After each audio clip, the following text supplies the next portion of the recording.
Why, thank you. Nani. Cameras, everyone. Jenna, Amy. Thank you. Oh, hi, Rachel. Jenna, Amy. Hello.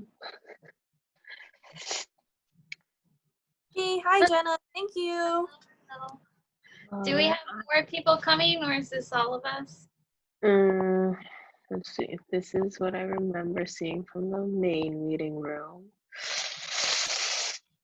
Turn your camera, please. See. La la la.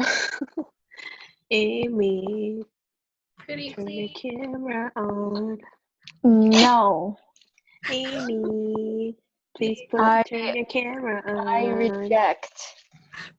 Turn your camera on, because we only have a saving picture of you from the 3rd grade as a reference of what you look like. What's You in don't it look for- like what's that. what's in it for me?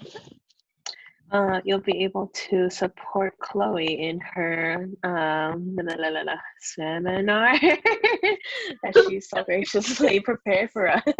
It's Valkyrie night. My profile picture will do. Turn your camera on.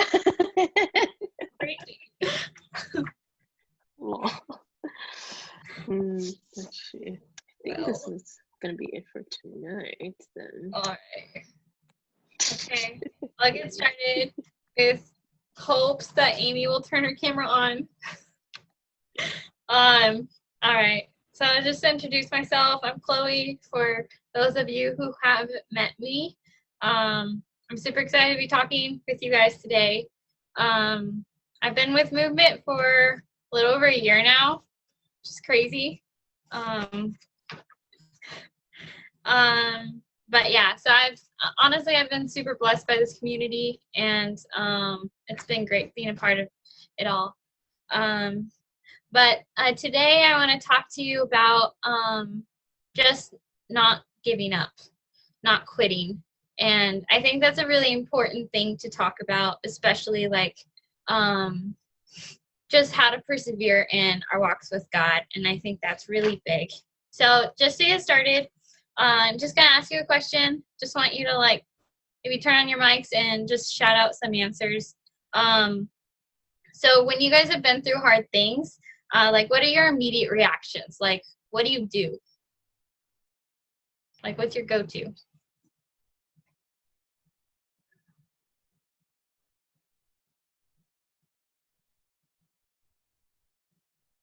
I'm sorry, could you repeat the question? Oh, okay, sorry. So when we're going through hard things, like what kinds of things do you do? Like, maybe you go talk to your friends about it. Maybe, you, for me, when I get really stressed out, I just sleep. But maybe other people like watch TV. I don't know what you do. So yeah, just shout out some answers. I pray and then I also go to sleep or just go on my phone and watch Netflix.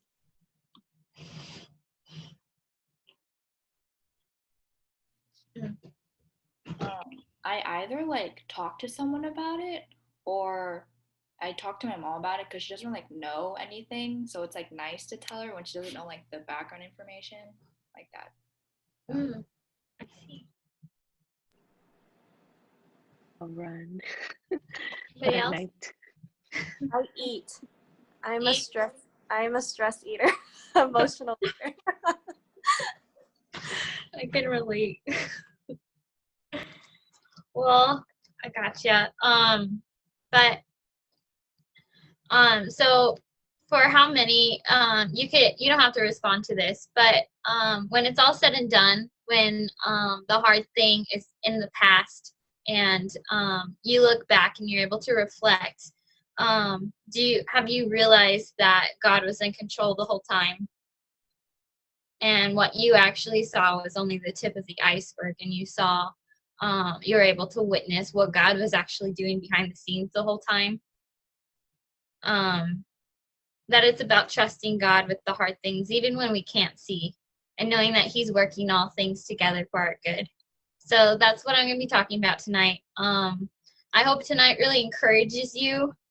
And I hope it really sinks deep, that knowing that God's working even in our waiting, and even the pressures, the times we can't see, the comparison, the insecurity, the broken relationships, the guy you're interested in isn't interested in you, all of the things, that we can keep persevering because God is good. So if you guys want to open up your Bibles, or you could just listen, we'll be in John 11.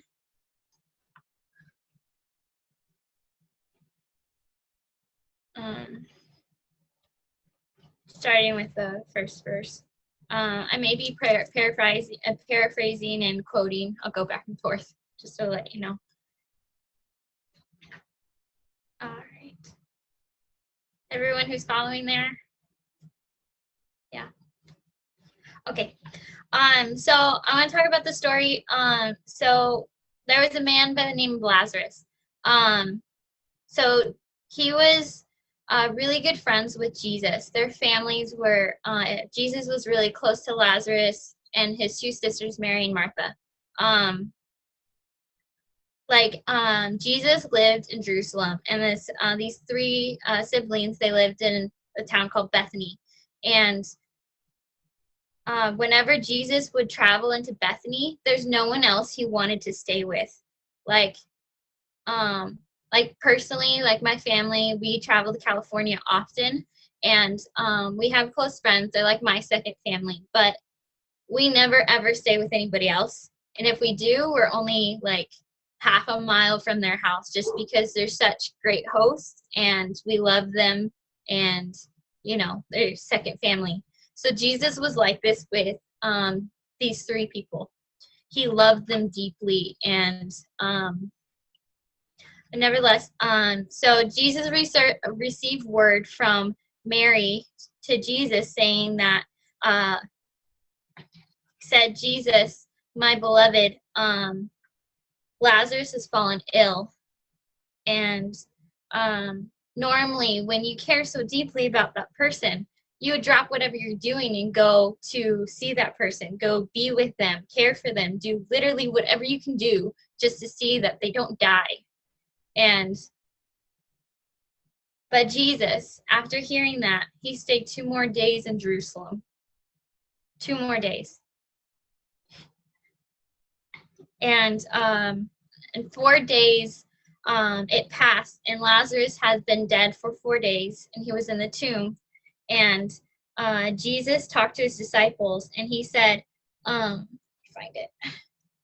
Our friend Lazarus is falling asleep, but I'm going to go wake him up. And the disciples, they didn't understand. They replied, Lord, if he sleeps, he will get better. Jesus had been speaking of his death, but his disciples thought he meant natural sleep. So then he told them plainly, Lazarus is dead.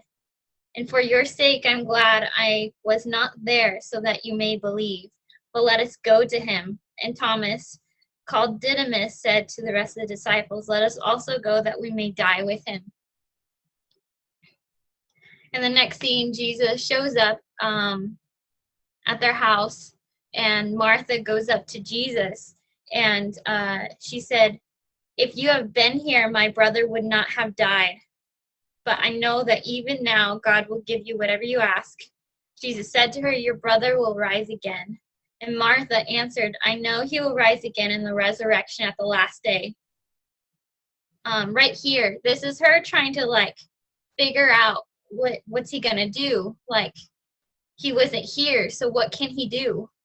And she's under the assumption that if he's gonna rise again, it'll only be when he comes back. He can't do it now. So what's happening? And Jesus says to her, I am the resurrection and the life. The one who believes in me will live even though they die. And whoever lives by believing in me will never die. Do you believe this? And she said, yes, Lord. I believe you're the Messiah, the Son of God, who has come into the world. And you can kind of see the next part is Mary, she gets word that Jesus has come. So it said that she got up from where she was in the house and she basically ran to Jesus. She ran to him and she fell at his feet and she started weeping. And she said, Lord, if you had been here, my brother would not have died. And by her weeping and by her, the way she spoke to Jesus, her tone, her attitude, how she came across to him, she was more worshipful. And she moved Jesus, it said, in spirit and troubled him. And then he went to Lazarus's tomb and he wanted the stone moved. And then Martha replied, she said, Jesus, the stone has been here for 4 days. He's been dead. King James Version says, Lord, he stinketh. Find it. And they took away the stone, and Jesus then said to Martha, did I not tell you that if you believed, you would see the glory of God? So they took away the stone, and this is what he said. Father, I thank you that you've heard me. I know you always hear me, but I said this for the benefit of people standing here, that they may believe that you sent me. And when he had said this, Jesus called out in a loud voice, Lazarus, come out. The dead man came out, his hands and feet wrapped with strips of linen and a cloth around his face. Jesus said to them, take off the grave clothes and let him go.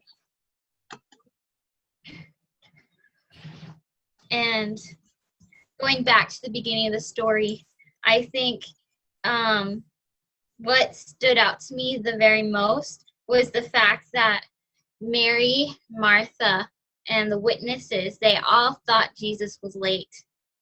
And I think if we even think about it, Lazarus more than likely thought Jesus was late. Everyone expected Jesus to be there in the way he has been there. Like the other miracles, he's been at people's bedsides, he's healed them, he's performed all these miracles. But when they felt like they really needed him, like, I thought you loved me. Why aren't you here in the way that I thought you would be here? And he wasn't in that way. But I think the point is that he loved them enough to make them wait. He loved them enough to make them wait. His lateness served a purpose, because if he had not been there when he was, if he would have been there when Lazarus was sick and was still alive, still breathing, and he came to his bedside, he could have healed him that way. But what was produced, the resurrection, the glory of God through the resurrection power, through the waiting, that was not revealed if he was there when Lazarus was alive. So Jesus was functionally late. And I just want to encourage you guys with this story, in that a lot of times we're waiting for a purpose, but we don't know what that purpose yet is because it has not been revealed. But as we trust God and as we wait on him, we can trust that what he's doing is bigger than us. What he's doing is bigger than our understanding, and that we can keep fighting, keep believing, and knowing that God's going to produce the greatest things out of us if we keep just being faithful and just not quit. No matter what, not quit.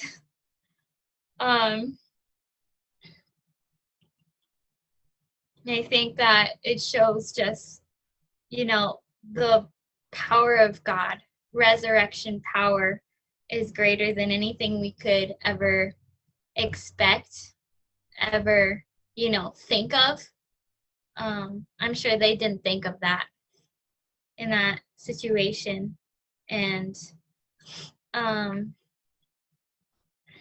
but I want to share a little bit about myself to you.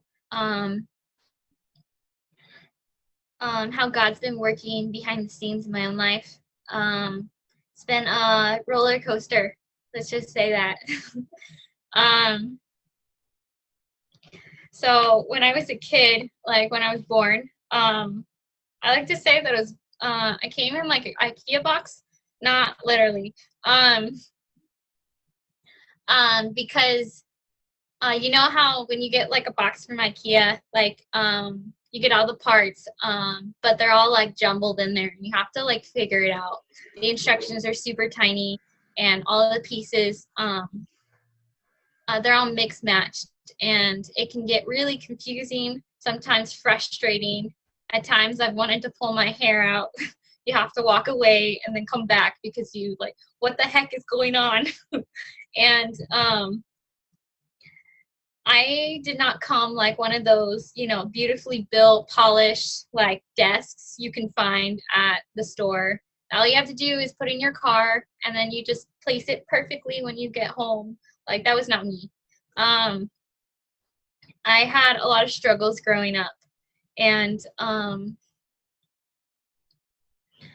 I had a lot of focus issues. Actually, I was unofficially diagnosed with ADD, attention deficit disorder. And because of that, I lacked a lot of social skills. I started falling behind in academics. I also had no coordination, so I couldn't like balance very well. I couldn't hopscotch, couldn't jump rope. I couldn't ride my bike until like fourth grade. So there was just like a lot of things, and my school wanted to put me in special education classes, which isn't a bad thing, but it wasn't what my parents wanted, but they had to figure out how to stop it. And meanwhile, while all of this stuff is going on, and I'm like pretty young to even understand what's happening, I just know that life's hard.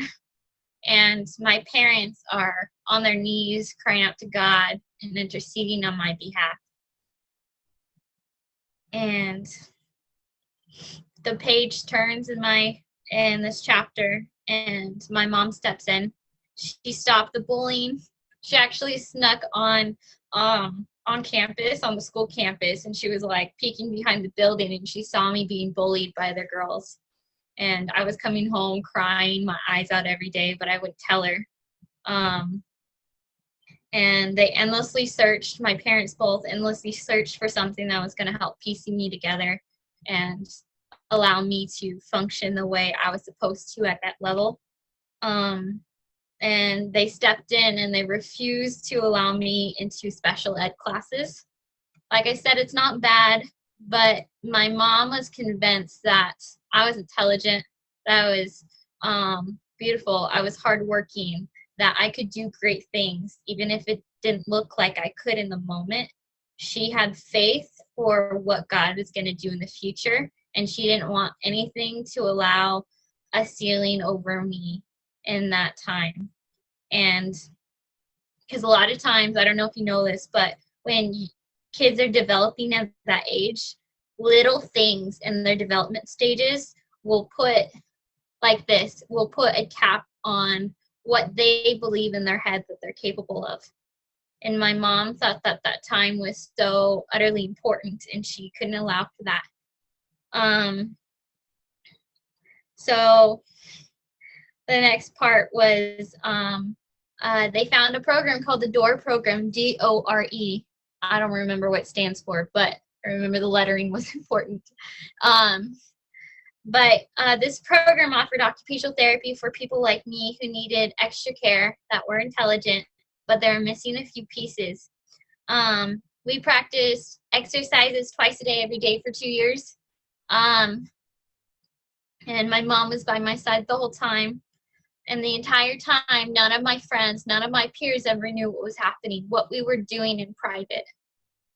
And when it's all said and done, I found out from a close friend of mine that she's a mentor to me that walked with me through it. And she said that the DORE program went internationally bankrupt and shut down, but that I was the last person that ever graduated before they closed.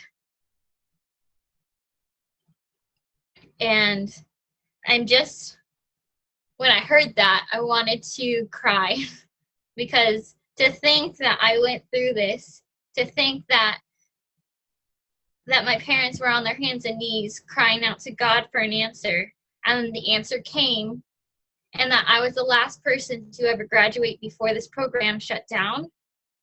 It shows me like how God has been orchestrating the entire thing. And I've had doubts, I've had questions, but because we were able to stay faithful and trusted God, like He did great things through this. My parents always said that I was built for hard things so I can do great things, especially when I was a kid. I didn't know why, but I realized very quickly that there was a specific purpose that this all happened, but hadn't been revealed yet. So before I continue on telling you a little bit more, I want to take some time. I have a question for you. I'll say it and then I'll type it into the chat so you can think about it. But I'm going to give you some time. Grab a piece of paper and write down your answer. I don't want you to share it with the group. This is just between you and God. So the question is, I told you about how my mom was, she basically was breaking the ceiling that's above my head by refusing to allow me to go into special education classes. So I want to know, how has God been breaking the ceiling that's above your head? Not allowing you to settle and holding you fast through all of the unknowns. How has God been breaking the ceiling above you?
When you're done, just like do a raise hand on the screen.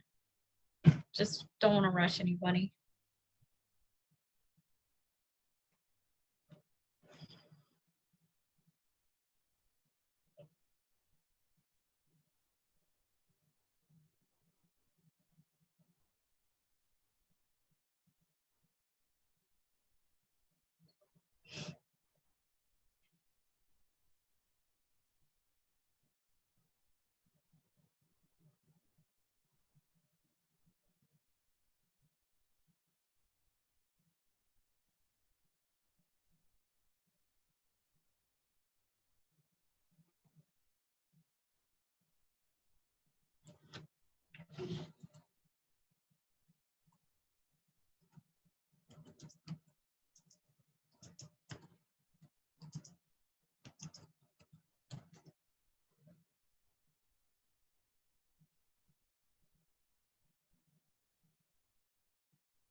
All right, let's keep moving on. So in my life, fast forward a few years, I was in college and I was going to ASU at the time. I was doing everything, like all my assignments. I was taking like 5 classes, research, all of the things. I was preparing for my undergrad honors thesis, going to try and match it all up with this grad program that I was interested in doing, checking all of the things off. And I feel like everything was going like the speed of light in that season. And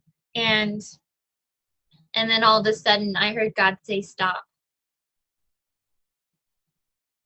And I'm like, God, what stop? What does that mean? And I heard him say stop. And I started looking at the signs. I was looking at classes for the next semester, and I wanted to listen to him, but I didn't know what that meant because I had been so invested in what I was doing that made me start to think, like, God, have I been doing this without you the whole time? I'm so sorry. Like, what's going on? And then all of a sudden, for the first time in all of my education history, post high school, I didn't have any grants. I didn't have any scholarships, and I was about short by $5,000. And I'm like, well, you told me, I heard him say, like, basically freeze financially, like, don't take any loans out, don't go into debt, literally do nothing. And I'm like, well, I don't have the money. I'm not going to get the money anytime soon. So that leaves me, I have to go to work or I have to enlist. And then all of a sudden, all of these people in my life, random people that were pro-military, started popping into my life. I'd never thought about the military, never. And then all these people started encouraging me in that way. And I started considering, like, maybe this could be a good thing. Maybe this is what you're doing. And I had every single door in my life was open towards that way. And it was like, there is a mega red arrow pointing towards enlistment. So on September 29th, I enlisted into the Arizona Air National Guard. And it wasn't for another 9 months until I went to the Air Force basic training. God had me wait for 9 months. And I became very impatient. I tried investing a lot into Epic and movement. I tried working. I worked a lot of different jobs. They felt meaningless, and I didn't understand how God was gonna, draw the dots together. And in 4 days from when I'm supposed to leave for basic training, they told me, you're probably not gonna go. I'm like, what? I just waited 9 months. What are you talking about? And they're like, we'll let you know. So the next day they called me again. They're like, yeah, they miscalculated. They don't have a seat on the flight for you. And I was absolutely devastated. I felt like I was like destroyed. I went to the store. I bought a bunch of junk food. I cried my eyes out, and I binge watched a bunch of Korean dramas. And that was my weekend. And I was in bed in my pajamas in the middle of the day with my lights off in my bedroom, and I get a call. And it's Mr. McQuarrie, who's the one who sets up all of the details for basic training. And he calls me, and he's like, hello. I'm like, hello. And he's like, hello, is this Chloe? I'm like, yes. He's like, it's Mr. McQuarrie. I'm like, hello, sir. I start to get up out of bed and like readjusting. And he's like, so they changed their mind, and there's a seat on the flight for you. Are you ready to go? And I'm like, what? I'm like, let me call you back. He wanted me to leave the next day. Say, this was like 2 or 3 p.m. the day before, and he wants me to leave my flight took off at 8 a.m. the next day. I was already ready. Nothing was packed. And yeah, so I'm like, oh, let me call you back. So I was on the plane to Lackland Air Force Base in San Antonio, Texas, the next day, May 5th.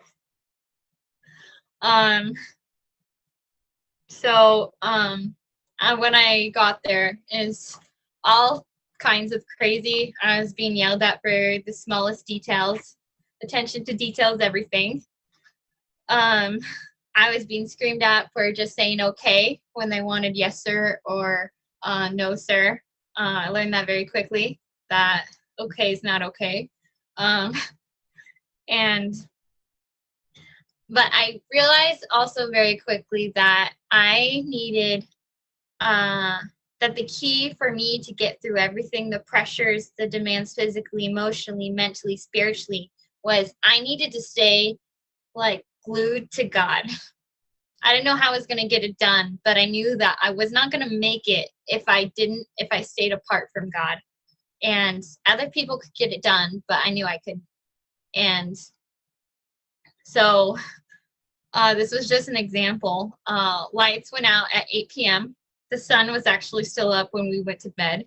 I could see like a tiny little sun out of our window. But lights went out at 8 p.m. and I took my Bible with me. So my Bible and me have been through a lot, for sure. But I grabbed my Bible and I ran to the bathroom, and it was a full bathroom with lots of stalls, an open shower and everything.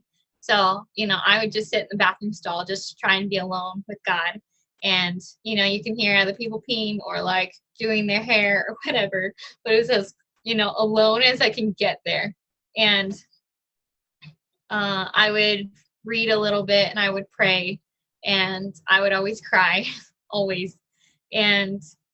But things started to get more hectic, and our instructors started checking in on us at night, like right after lights out, to make sure that we were doing was what we were supposed to be doing. And if we weren't, then they would discipline us, which was not good. But once they started doing that, I started randomly like forcing myself to get out of bed at like midnight or 1 a.m. I would grab my Bible and I would run to the bathroom, and I would do the same thing. No one knew what I was doing, but I was preparing myself for what was coming.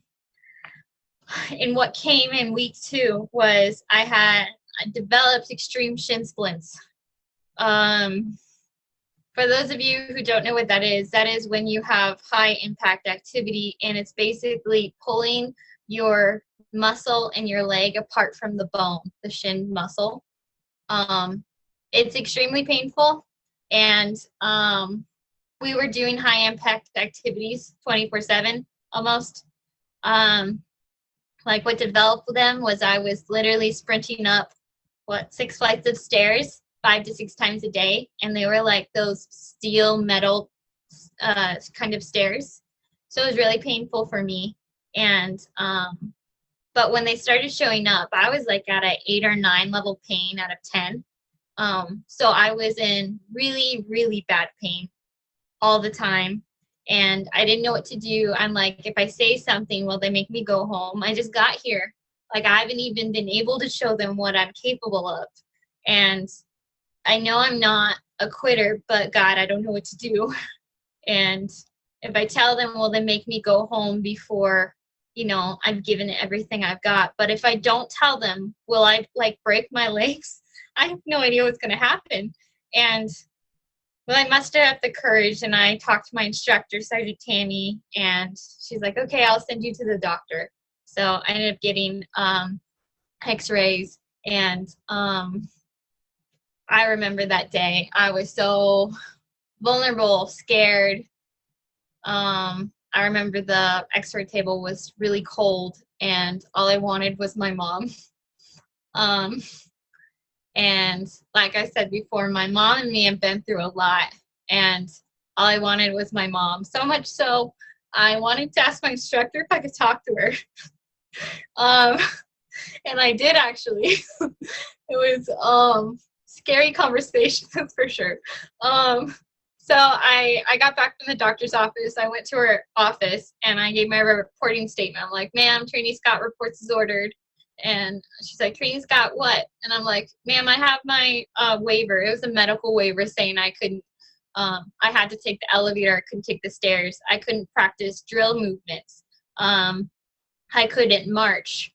What else? I couldn't do high impact activities. I was on a running waiver, so I couldn't run. There was like an entire list of things I could not do. And she's like, is that all? And I'm like, yes, ma'am. I'm like, I have a question. She was like, what is it? I'm like, would it be okay if I called my mother? And she's like, what did you just say? And I'm like, mentally, I'm like, crap, this went the way I thought it was gonna go. And I'm like, well, I have to carry it through. I can't just like run away or something. And so I'm like, ma'am, I want to call my mom. And she's like, Sergeant Dixon, did you just hear what she said? She wants to call her mom. What does she think this is? Like, no, absolutely not. She's like, you can write your mom a letter and tell her Sergeant Tammy says hi. I'm like, yes, ma'am. She's like, get out of here. I don't want to see you. That's disgusting.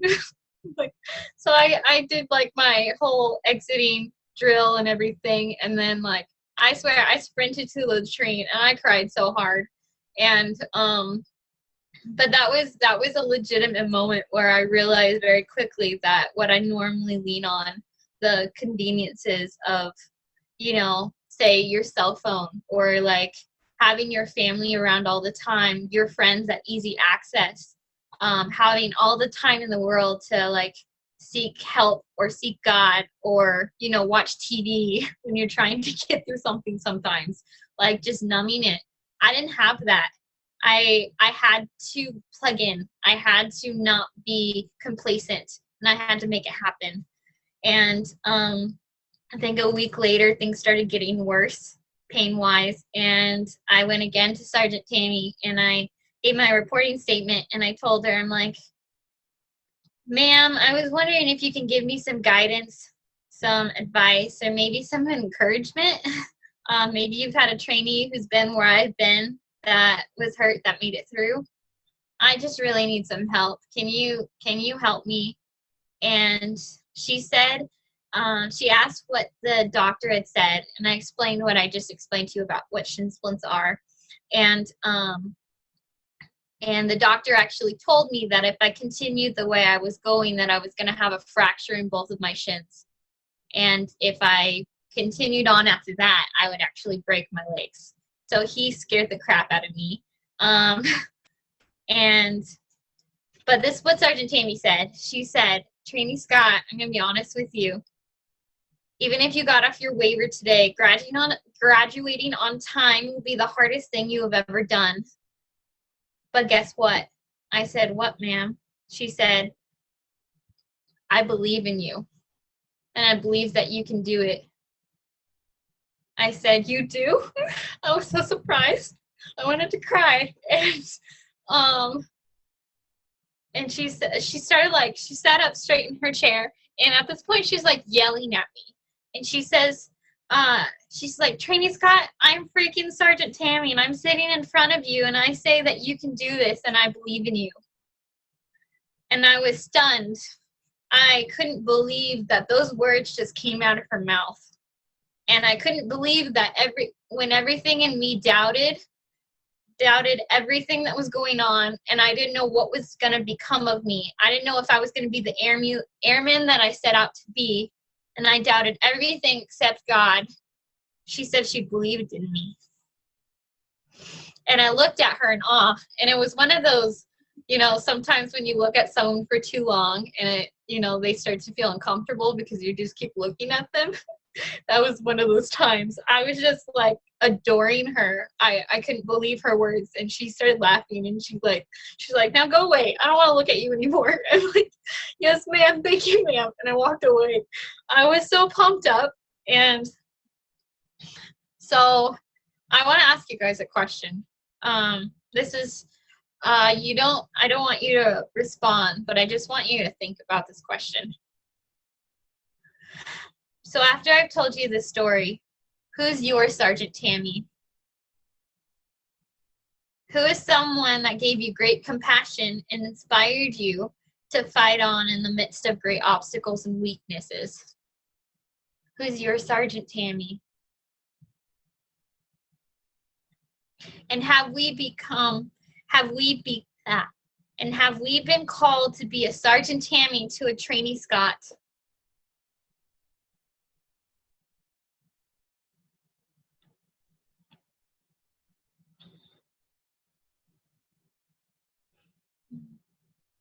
I think it's absolute honor to show grace to other people and speaking the truth in love, even though sometimes it hurts to people, so that they can keep on running. They can keep persevering, and that they won't quit when questions start to arise, when they don't understand. That if we're able to withhold not good when it's in our power to give it, then why not? That's what she did for me. And honestly, I can say I wouldn't be the person talking to you right now without those words. I may even be still stuck in basic training with the worst influence of my life. I don't know. But God served a purpose through her words in that very moment. And I don't think I could ever thank him enough for that. So I want you all to know that I graduated on time, that I made it through. Thank you. Sergeant Dixon, my other instructor, and my wingman, they both ran. So what ended up happening was I had 2 different PT tests. I took the initial one, and then the third one I missed because I was on my waiver. But the last one you have to take to graduate. So I didn't take it with my flight, but when I took it, my entire flight was literally screaming my name every time I passed them on the track. And it made me run faster. And my mom sent me compression socks that came in like 2 days before I took the test. So I was real thankful about that. And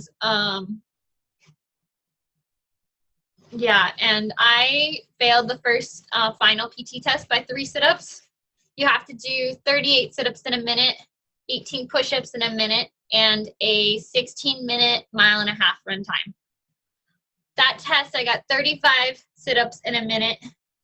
I think I got 21 push-ups in a minute, and I got a 13:35 run time. I was like, my whole flight was proud of me, but I found out later that I failed, and I was so utterly disappointed, and I started praying for a miracle that I wouldn't have to run again 2 days later to retake the test. And I soon found out that miracle wasn't going to happen, and I had to take it 2 days later. But Sergeant Dixon called me into his office, and he's like, Trainee Scott, you know that you failed today, right? I'm like, yes, sir. He's like, you know you're going to have to retake the test in 2 days. And I said, yes, sir, I understand. And he's like, I saw you running today. I said, yes. And he's like, and you didn't quit, did you? I said, no, I did not. And he's like, and you're not going to quit when you take the test in 2 more days, will you? I said, no, sir, I will not. And he's like, and I'm going to see you graduate alongside me, won't I? I said, yes, sir, you will. And then the next day, 2 days later, I took the test. That morning, I was crying because there was like a barrier between me being able to, I believed I can do it, but how do I get there? Like, I felt like there was a wall there. And my wingman told me, she saw me crying, and she asked what was wrong. And she told me, she's like, Chloe, you have tunnel vision today, and you don't let your emotions disrupt what you're capable of doing. And I was focused, and I was ready. And Sergeant Tammy showed up that morning when she wasn't supposed to. And I remember praying, God, if I do this for any reason, let it be for Sergeant Tammy. And I was the one person in my entire flight that surpassed their initial run time without ever running. I passed it by a minute and a half without ever running at all. Yeah, so that final PT test, I got 40 sit-ups in a minute. I got 29 push-ups in a minute, and I ran a 13:45 run time. So I was, thanks. Yeah, so I was not, I didn't graduate with undergrad, not in the least. I was towards the bottom of PT test for my flight, but I made it. And there were so many obstacles. My flight said that it was like I was running through walls through basic training. And, but I do want you to know that I was close to being recycled several times, which means just pushed back when you don't pass the test, which means I would have been placed with a different flight, new MTIs or instructors in a different area of the training. And so many wingmen always asked me how I was feeling. They would actually rub out my shins with like lotion. That like so many people, like there was one time I was like crying myself to sleep because I was in so much pain, and the girl that slept next to me saw me, and she after lights out, she wasn't supposed to do this, but she took out her lotion and she rubbed it out for like 20 minutes. And I was so relieved, and I was able to go to sleep. But so many did that. A lot of people were always shouting my name and calling me higher. And I had the honor of praying for people in my flight. I testified about who God is. And several actually rededicated their lives to Christ through me. I led some devotions there with some girls. I only did it, 3 or 4 times, but I have to say they were priceless. But I realized later that God allowed all the hardships at the beginning of my life, and we made it through faith, and then specifically he called me into service, and more than that, he made it so that I would not only make it, but I would thrive in basic training. And the last part that I think is so important, earlier I told you about the attention deficit disorder, that I understood that there was a purpose to it, but I didn't understand what yet. Well, here's the thing, is that if the attention deficit disorder had not been unofficially diagnosed, like if I was officially diagnosed on a medical record, I would not be an airman. I would be discharged. I would be kicked out, because that is a disqualifying factor. But because God allowed all those things to happen, he made me stronger while also allowing it to happen, but not letting me be medically recorded for that. He also then allowed me to be an airman and fight through everything. But I can say that more than anything, God has done this. And through the great hardship, I've received greatest experience and accomplishment and more faith in, no matter how it looks, I can keep running, literally speaking, and spiritually, that I can keep running because I know who it is I serve. And I know that what he's capable is greater than anything that I could ever understand.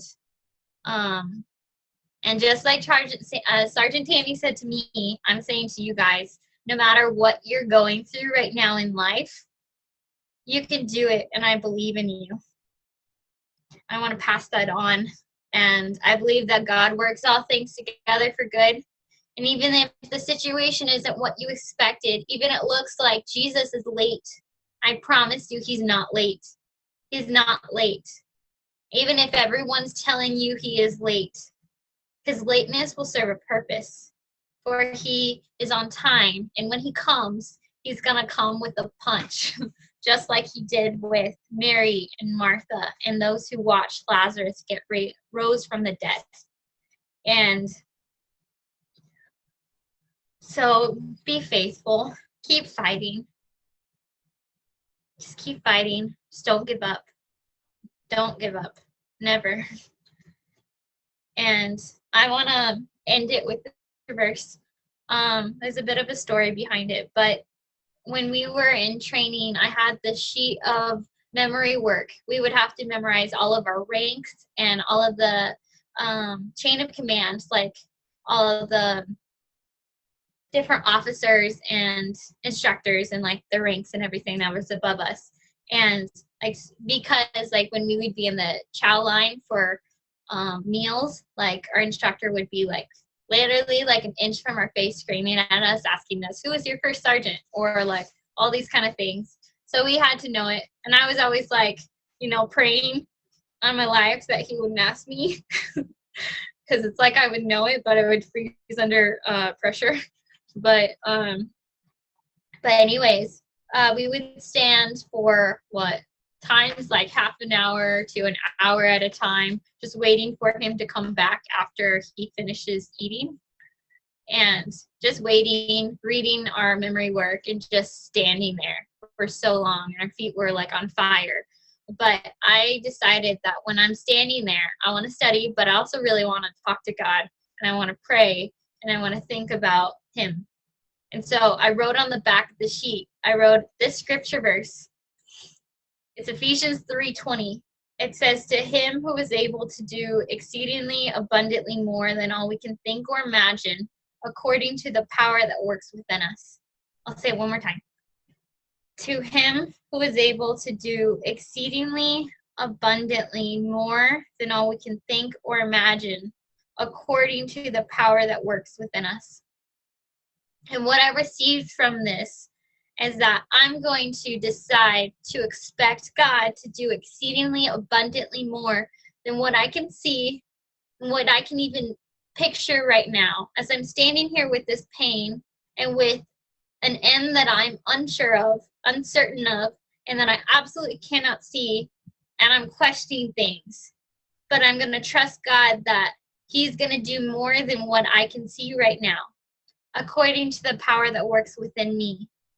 That power that we read about in John 11, that raised Lazarus from the dead.